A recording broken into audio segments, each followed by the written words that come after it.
Good evening, everybody. I have created myself a Jumanji board because I'm pretty pleased with it myself, and I thought I'd do a video on how I built it.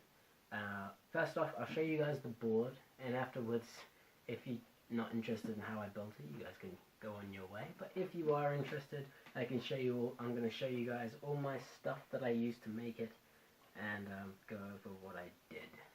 I didn't actually do a tutorial on how to build this. Purely because this is my first time in attempting something like this. Well, it was essentially my first time doing all of this. Really, I just did a lot of research on stuff, and in order to pull it off. So I can point you guys in the right direction, but I didn't want to do a tutorial video on how to build it, considering I didn't want to give you guys bad habits doing it wrong. I didn't want to say, this is how you do this and this is how you do that. I just want to show you guys what I did and how I accomplished it, but I can't, sorry guys, I can't do a tutorial. So anyway, going through it, I'll show you guys the board. So, here it is.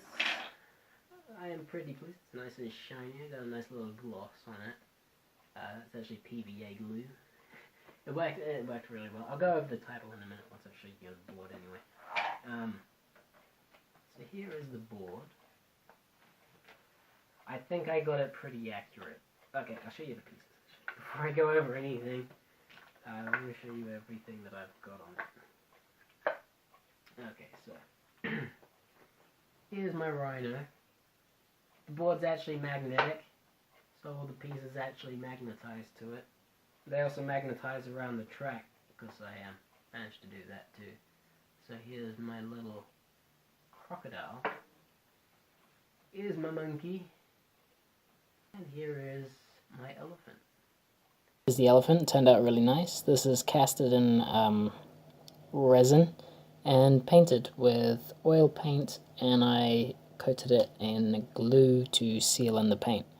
So it's probably a better method, but that's the solution I came up with. But yeah, as you can see, I've got the before they're done. I've modeled these out of clay. For the clay, I used air drying clay, terracotta clay. I got these little hollow tubes from builder's glue and silicone. They fit quite nicely inside. Yeah, so these turned out really well. I've actually cleaned these up with a Dremel. They look quite nice. Pretty happy with that, so just got to clean them up a little bit more and then start painting them. I've painted it in an oil-based paint, and the pieces look like they're just painted finish. But I want it to be a little bit more durable and harder than that. So I'm going to finish these off, well, finish this one off to see what it looks like, by coating it in a thin layer of epoxy resin to give it a glass finish rather than a paint finish. So I've actually also, in the bottom of this, I have drilled out a hole and placed in a magnet. So afterwards, I want to be able to throw these down on it and have them drawn to the four corners, which would be pretty goddamn cool. Actually, I'll just pop open this board real quick and I'll show you the inside workings. I'll put this to one side. Inside the board, you'll see that I have a mini projector with a little bank of memory sticks on the side here. I have a remote control for this mini projector, and it runs off videos.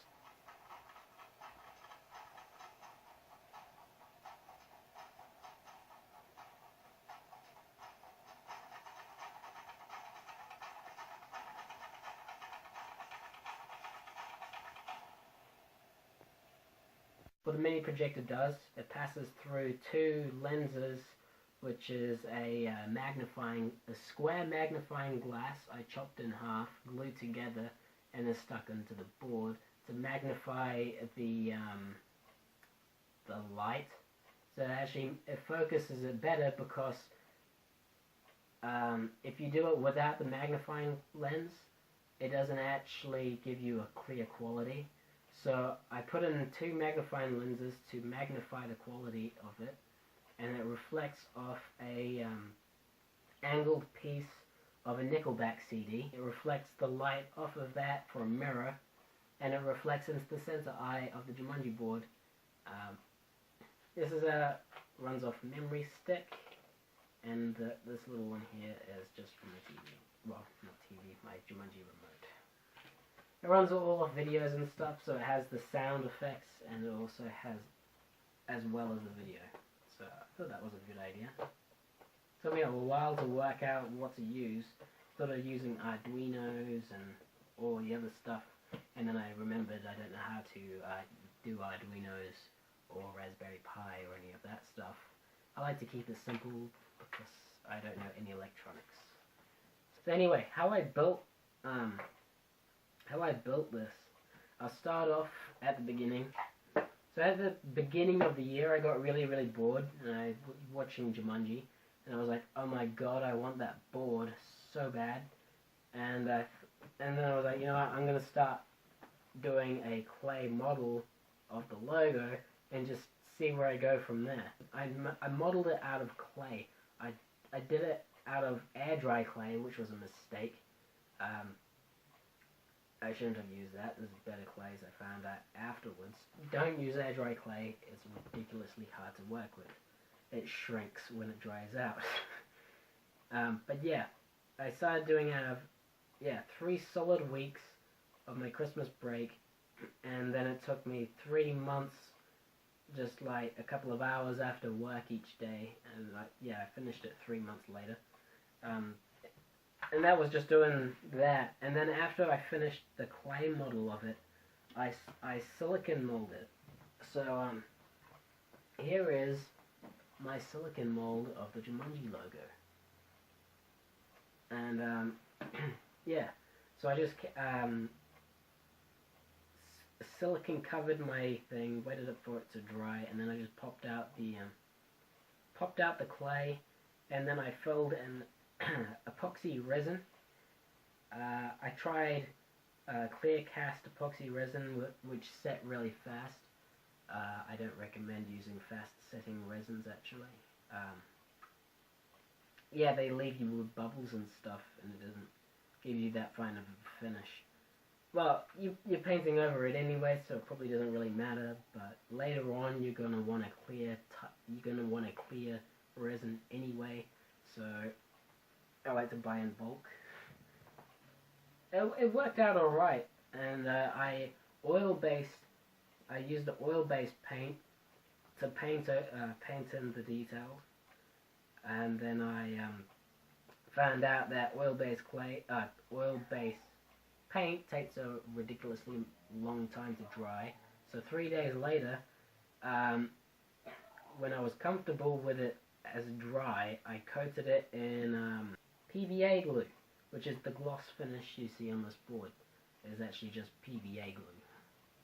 It works pretty well. It seals in the paint, and it doesn't leave you with like crap all over your board. It seals it in pretty well, and it makes it waterproof.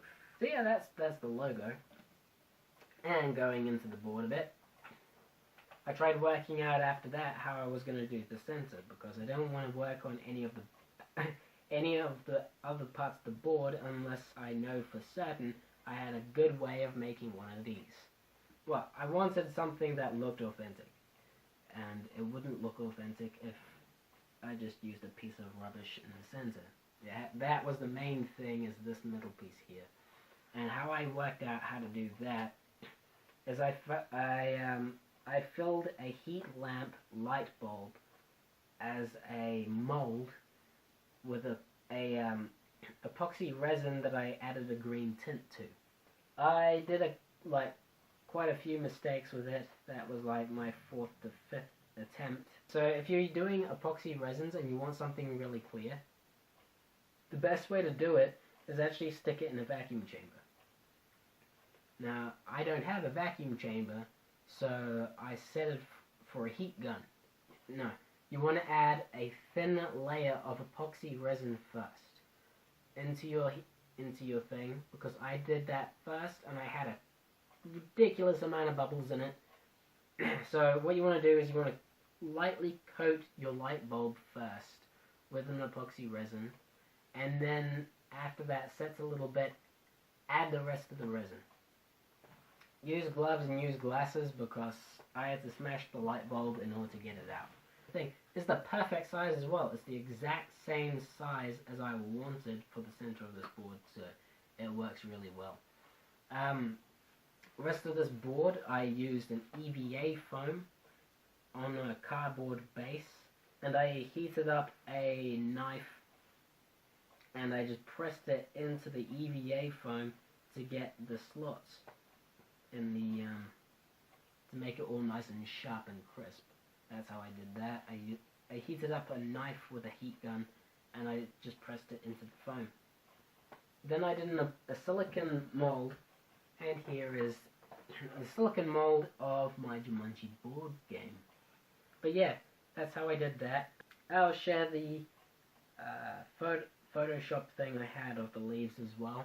I printed off each each page as the board in order to get the exact size, and I had a picture of the actual board game itself, so all of the leaves are actually in their rightful place as well. So I reckon I got it pretty accurate, considering everything is exactly to scale based off the original board game itself. And I casted it. How I did magnetize it, just flip this upside down and show you guys. I put a load of neodymium magnets in the corner, and while the epoxy resin was setting, what I did was, because I'm a builder by trade, I have a ridiculous amount of broken tape measures, and I gutted my old tape measures and I stretched out the spring, and then I chopped the spring up into little tiny pieces and fitted them into the board as such, and that's how I did the track. It didn't actually work as well as I thought, so I wouldn't recommend it. If you can find another way of doing it, I would find another way. My method with the tape measure was personally I thought it was a good idea, but it's not really that consistent around the board. Some parts are more magnetized than others. Also, make yourself a little tab. I almost made the mistake of not having a little tab, and then you won't be able to get your board game out. I actually used a coffee stain. I oil base painted and acrylic painted the board white, and then I used coffee to make it look old, and then instead of using glue as a sealant, I used a thin layer of epoxy resin to give it a glass finish. I also casted other things. I made the dice. Like, the dice in the movie was actually different, because the number 6 on the dice was different than to normal dice. So I actually built my own dice as well to go with the game. Did I show you that? I don't think I did. When I made the little pieces, here's one of the silicone molds I did of the rhino. I'm not sure if you can see it really well, but that's the negative of the rhino in silicone. The type of silicone I used was Umu 30, OOMOO 30. The hinges were a bit tricky. This is my hinge for it. It's pretty good. I just chopped down a piece of timber to the right thickness. I've actually got a nail sticking out a piece of timber.